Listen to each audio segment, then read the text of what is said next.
Assalamualaikum warahmatullahi wabarakatuh. Sebelumnya, perkenalkan saya atas nama Andi Inayah dari kelas PTIKB Angkatan 2024. Yang terhormat Ibu Diah Darmandayani STMTL Engineering selaku dosen pengampu serta Ibu Nurmayan TMPD selaku dosen mitra mata kuliah Teori Bahasa dan Otomata. Jadi pada video kali ini saya akan menjelaskan dan merangkum materi apa saja yang telah dipelajari pada perkuliahan bagian pertama semester 4 pada mata kuliah Teori Bahasa dan Otomata. Baik, tanpa berlama-lama lagi, langsung saja kita lanjut ke materi yang pertama.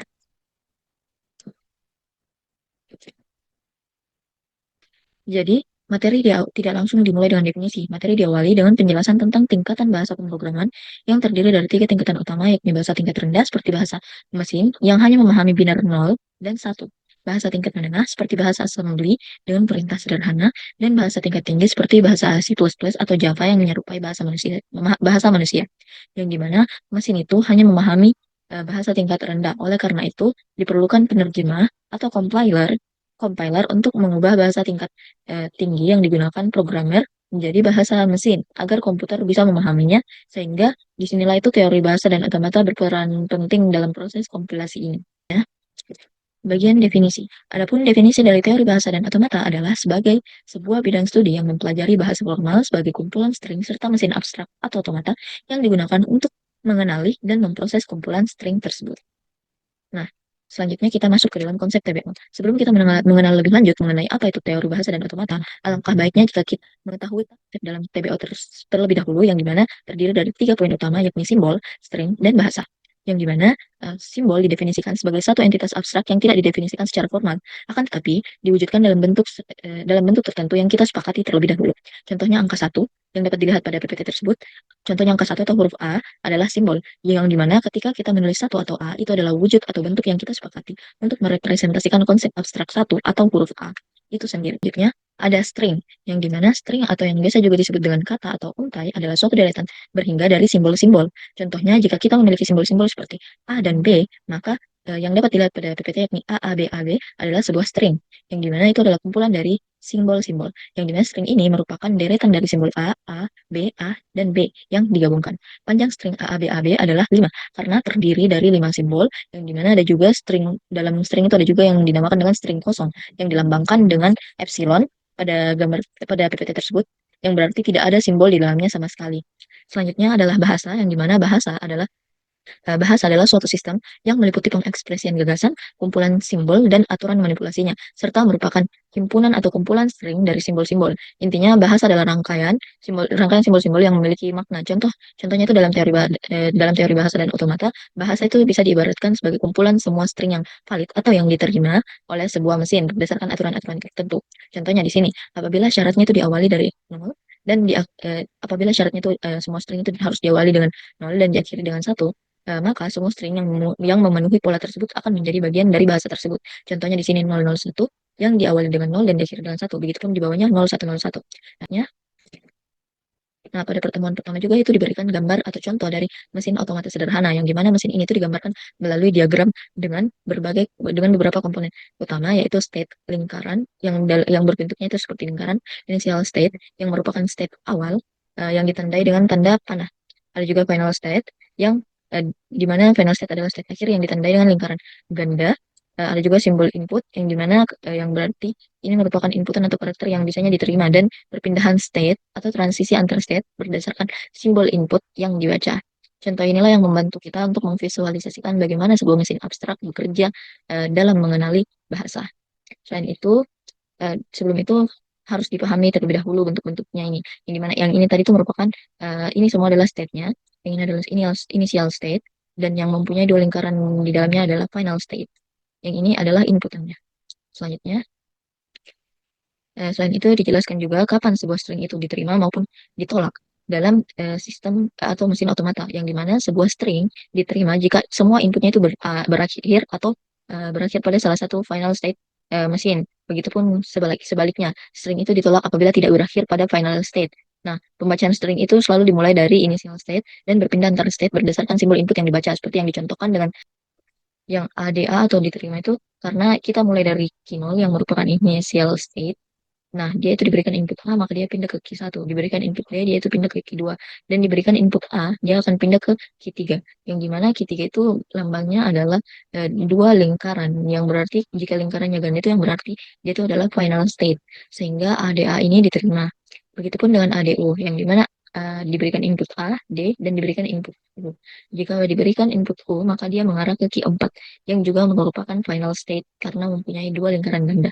Dan ada juga ADD, karena kenapa dinyatakan ditolak? Karena dia itu berakhir di Q4, yang Q4-nya itu, maaf, di sini ada salah penulisan, maksudnya ini Q5, yang dimana Q5-nya di sini tuh eh, ADD-nya itu ditolak karena dia bukan merupakan final state, tidak terdapat lingkaran ganda di sini. Oke, selanjutnya. Nah, selanjutnya kita akan membahas mengenai. Nah, selanjutnya, dalam teori bahasa dan automata terdapat grammar atau grammar dan aturan produksi, yang dimana ini merupakan seperangkat aturan formal yang digunakan untuk mendefinisikan dan menghasilkan sebuah bahasa. Dalam grammar terdapat simbol-simbol sebagai berikut. Yang pertama adalah simbol elemen yang menunjukkan bagian dari himpunan. Simbol ini sudah sering dilihat pada matematika ya. Selanjutnya ada simbol terminal, yang dimana simbol terminal adalah elemen dasar dari sebuah bahasa yang tidak dapat diturunkan lagi menjadi simbol lain. Nah, simbol ini adalah ujung atau dari penurunan sebuah string. Sudah tidak dapat diturunkan sama sekali.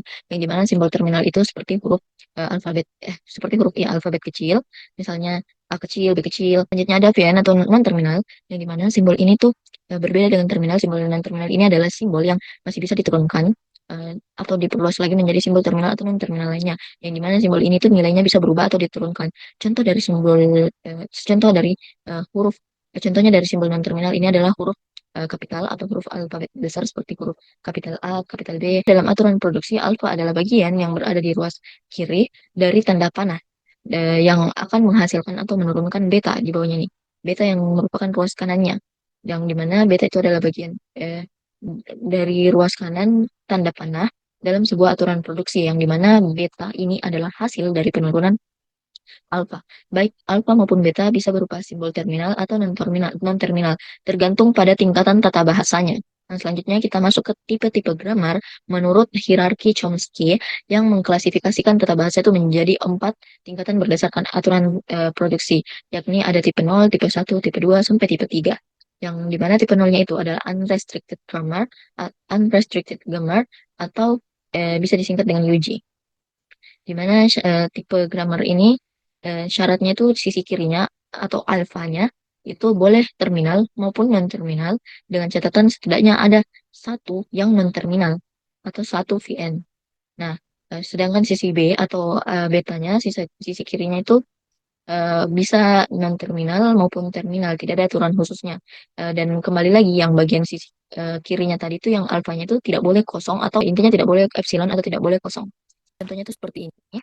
Jadi bagian sisi kiri atau alfanya itu harus minimal ada satu simbol non-terminal. Yang dimana simbol non-terminal itu tadi adalah simbol kapital. Seperti ini, ada satu simbol kapital dan di sebelah kanannya ada eh, ada bagiannya dari beta. Kalau beta itu bebas tadi, bisa terminal maupun non-terminal. Selanjutnya adalah tipe satu atau konteks sensitif grammar atau CSG. Syaratnya itu adalah eh, dari sisi kirinya terlebih dahulu, yang dimana sisi kirinya itu sama dengan tipe 0 tadi, akan tetapi panjang dari sisi kiri yang dimana merupakan alfa ini harus lebih kecil dari sisi kanan, yang dari sisi kanan atau sisi beta. Nah, dimana contohnya itu dapat dilihat di sini ya. Sisi alfa, yang alfa ini non-terminal, dan bagian kiri tuh ada betanya tuh terminal. Yang membedakan dengan tipe 0 tadi tuh di sini tuh diperhatikan panjang dari simbol-simbolnya, panjang dari stringnya. Kalau di sini bagian alfa harus lebih kecil atau harus lebih pendek daripada bagian beta. Di sini dapat dilihat saat di sini panjang stringnya satu, di sini dua, atau bisa juga jika sama panjangnya seperti ini. Satu, ini juga satu. Kalau ini tiga, ini ada lima. Selanjutnya tipe kedua ada context free grammar atau CFG. Nah, di sini tuh syaratnya itu sisi kiri atau alfanya itu sama dengan tipe 0 tadi, tapi hanya boleh satu non-terminal. Jadi tidak boleh ada huruf lain tidak boleh ada simbol lain selain non-terminal di sisi kiri atau di alfanya. Yang berarti panjang alfa itu adalah satu dan hanya boleh non-terminal. Nah, kalau betanya tuh boleh semuanya, boleh terminal, non-terminal, dan himpunan kosong atau epsilon. Jadi kalau yang membedakan dengan tipe 0 dan satu itu di bagian 2 itu adalah N yang ini, itu dia itu di sisi kirinya atau sisi alfanya itu dia harus non-terminal dan harus satu saja non-terminal, tidak boleh lebih dari satu. Selanjutnya tipe terakhir yakni tipe 3 regular grammar atau RG yang dimana syaratnya itu sama dengan free grammar. Ini sebelahnya nih. Maaf, sama dengan yang ini sama dengan free grammar atau tipe 2. Nah, berarti di sebelah kiri atau alfanya itu harus non terminal. Yang membedakannya itu adalah kalau di sebelah kalau di sebelah kanan boleh juga non terminal, tapi jika ada non terminal maka non terminalnya itu harus diletakkan di paling kanan dan tidak boleh non terminalnya itu diletakkan di tengah maupun di kiri. Makanya contohnya di sini tuh seperti ini. Yang di sisi alfa itu hanya satu non terminal dan di sisi kanan atau sisi betanya itu ada eh, ada apabila ada terminal hanya satu. Jadi jika ada non terminal itu non terminalnya diletakkan yang paling kanan, tidak boleh di tengah ataupun di kiri. Selanjutnya ada Finite State Automata atau FSA yang dapat kita pahami sebagai model komputasi abstrak atau mesin dalam bentuk matematis yang dirancang khusus untuk memproses masukan diskrit dan mengidentifikasi pola atau bahasa yang paling sederhana.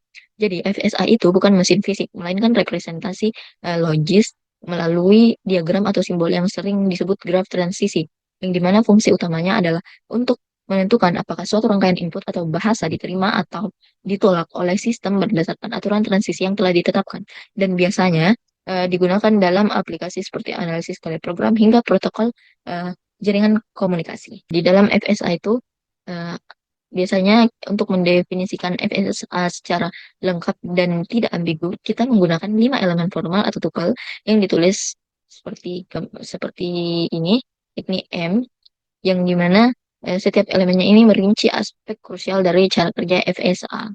Nah, definisinya itu seperti berikut. Yang ini, yang dimana key ini adalah kumpulan semua state atau kondisi yang mungkin dimiliki oleh mesin. Nah, ada juga sigma, yakni yang ini, yang dimana merujuk pada alfabet atau himpunan simbol input yang sah dan dapat diproses oleh FSA. Jadi kalau kita mau menuliskan input apa yang dimasukkan, dapat dituliskan dengan simbol sigma. Selanjutnya ada, fungsi transisi, yang ini, yang dimana fungsi transisi ini adalah aturan yang menentukan bagaimana mesin akan bergerak atau berpindah dari satu state ke state lain, yang dimana perpindahan ini tuh dipicu oleh state mesin dan simbol input yang sedang dibaca. Jadi fungsi transisinya inilah yang merupakan perpindahan antar state. Jika kita memasukkan input ini, maka dia akan pindah ke state yang mana. Nah, itu yang disebut dengan fungsi transisi. Selanjutnya adalah initial state atau state awal. Nah, sama seperti namanya, initial state atau state awal ini adalah titik permulaan dari eksekusi FSA, yang dimana proses membaca input selalu dimulai dari key 0 atau initial state ini, yang dimana key 0 ini harus ada dalam himpunan key. Nah, selanjutnya adalah F atau final state, yang dimana final state ini adalah state akhir. Nah, tidak beda jauh dengan initial state. Jika ada initial state, maka ada final state. Nah, final state ini adalah titik eh, titik terakhir atau state terakhir yang dimana apabila input yang dimasukkan berhenti pada final state atau state akhir ini, maka bahasa tersebut dianggap sah atau valid atau diterima oleh mesin. Jika tidak berakhir pada final state, maka tidak diterima. Ada jenis-jenis FSA. Nah, di sini ada dua jenis FSA, ada DFA atau Deterministic Finite Automata atau DFA, yang dimana DFA ini adalah model matematika dari finite state automata yang berfungsi sebagai mesin pemroses pola atau bahasa, di mana karakteristik utamanya yang membedakan antara DFA dan state lainnya itu antara DFA atau FSA lainnya yaitu terletak pada ambiguitasnya, yang dimana berarti yang dimana sifatnya itu deterministik, yang berarti dari satu keadaan atau state tertentu, dan untuk setiap simbol masukan atau inputnya itu yang diterima, perpindahan DFA-nya ini pasti akan selalu bergerak menuju satu keadaan tepat satu state berikutnya yang telah ditentukan. Nah, tidak ada uh, ambiguitas. Nah, jadi itu yang membedakan dengan state lainnya. Di sini tidak ada ambiguitas karena uh, state tujuannya itu sudah jelas yang mana state yang akan menjadi titik berikutnya pada inputannya. Jadi sudah jelas tepat satu state-nya. Nah, hal ini yang menjadikan setiap transisi di dalamnya memiliki jalur yang tunggal dan juga jelas. Selanjutnya ada NFA atau non-deterministic finite automata.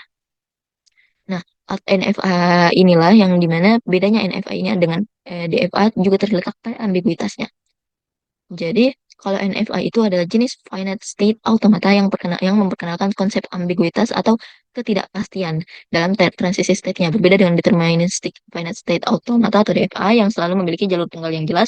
Nah, pada NFA, ambiguitas ini muncul dari dua ciri utamanya, yang dimana eh, satu state NFA dapat memiliki lebih dari satu transisi menuju state yang berbeda, meskipun dengan simbol input yang sama. Misalnya dari state Q0 dengan input A bisa ke state Q0 itu sendiri atau state Q1. Nah, di sini Q0 jika diberi input A bisa ke Q0-nya itu sendiri dan bisa juga ke Q1.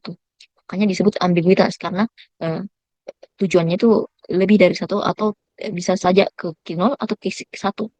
Nah, ciri keduanya itu NF itu juga dapat memiliki transisi kosong atau epsilon yang memungkinkan perpindahan state memungkinkan perpindahan state tanpa perlu membaca simbol input apapun. Jadi DFA harus setiap inputnya itu dan state-nya itu memiliki satu tujuan berikutnya yang pasti ya, atau satu state yang pasti untuk inputannya. Sementara NFA itu mempunyai berbagai kemungkinan input dengan state yang berbeda. Selanjutnya kita masuk di ekuivalensi, yang dimana dalam konteks TBO atau teori bahasa dan otomata ekuivalensi secara umum dapat diartikan sebagai keadaan sebanding, senilai, seharga, sederajat, atau sepadan. Intinya dia itu setara. Yang dimana ketika diterapkan pada FSA atau Final State Automata, ekuivalensi itu memiliki makna yang lebih spesifik, yakni dua mesin FSA misalnya yang FA ataupun DFA itu dikatakan ekuivalen jika keduanya itu memiliki kemampuan untuk menerima bahasa yang sama. Bahasa yang dimaksud di sini itu adalah kumpulan deretan string atau karakter yang dapat dikenali dan diterima oleh suatu mesin FSA. Jadi eh, meskipun strukturnya berbeda, tetapi jika keduanya menerima string yang sama dan menolak string yang sama, mereka dianggap ekuivalen. Berdasarkan definisi tersebutlah dapat disimpulkan bahwa tujuan melakukan konversi NFA ke DFA itu yang ekuivalen adalah agar NFA yang bersifat non-deterministik tadi itu atau bersifat ambiguitas dapat diubah menjadi DFA yang sepenuhnya deterministik atau jelas, namun tetap menerima bahasa yang sama, yang dimana konversi ini memungkinkan kita untuk memiliki representasi yang lebih terstruktur dan pasti dari sebuah bahasa yang awalnya didefinisikan oleh NFA yang lebih fleksibel, sehingga ekuivalensi ini dapat menghilangkan ambiguitas yang ada pada NFA dan membuat proses pengenalan string menjadi lebih produktif dan efisien. Nah, ini dapat dilihat gambarnya ekuivalensi NFA ke DFA. Yang ini NFA-nya dan ini DFA-nya. Selanjutnya Selanjutnya adalah langkah-langkah dari ekuivalensi, yang dimana untuk mengkonversi sebuah NFA menjadi DFA yang setara, pertama-tama kita memulai dengan mengambil initial state dari NFA, yang dimana kita telusuri terlebih dahulu yang mana initial state-nya, dan kita jadikan sebagai initial state pertama untuk DFA yang akan diekuivalensikan. Nah, selanjutnya dari initial state tersebut, kita cek semua transisi initial state untuk masing-masing inputannya, seperti proses penjelajahannya yang dimana berlanjut dengan mengambil setiap state baru yang telah terbentuk dan mengulang pengecekan jalur untuk setiap input yang menggabungkan tujuannya hingga tidak ada lagi state baru yang dapat terbentuk. Dan terakhir adalah menentukan final state-nya, yang dimana final state-nya ini ditentukan itu dari eh, setiap state yang di DFA yang namanya mengandung final state dari NFA aslinya akan ditandai sebagai final state DFA. Jadi NFA yang sebelumnya di equivalent itu harus diketahui terlebih dahulu apa final state-nya. Setelah kita tahu apa final state-nya, selanjutnya kita tandai di DFA apa-apa saja yang mengandung final state, maka itu termasuk ke dalam final state. Itu dia. Dan terakhir kesimpulannya. Jadi teori bahasa dan otomata merupakan bidang yang mempelajari bahasa formal sebagai kumpulan string serta mesin abstrak otomata untuk mengenali dan memprosesnya, yang sangat penting dalam proses kompilasi bahasa pemrograman dari tingkat tinggi ke bahasa mesin. Konsep dasarnya meliputi simbol, string, dan bahasa serta direpresentasikan melalui model seperti finite state automata yang terdiri dari state transisi, dan aturan penerimaan string dengan dua jenis utama, yaitu DFA yang bersifat deterministik dan NFA yang bersifat non-deterministik, yang dimana didukung oleh tata bahasa atau grammar dalam hierarki Chomsky, yang dimana untuk mendefinisikan struktur bahasa serta konsep ekuivalensi yang memungkinkan konversi NFA ke DFA tanpa mengubah bahasa yang diterima. Sehingga secara keseluruhan TBO menyediakan dasar teoritis yang digunakan untuk memahami dan merancang sistem komputasi yang mampu mengenali pola secara formal, terstruktur, dan efisien. Nah, itu dia tadi dari saya. Sekian dan terima kasih. Mohon maaf apabila ada kekurangan, eh, baik itu dalam ucapan saya. Maaf apabila ada kata yang kurang berkenan. Sekian dari saya. Wassalamualaikum warahmatullahi wabarakatuh.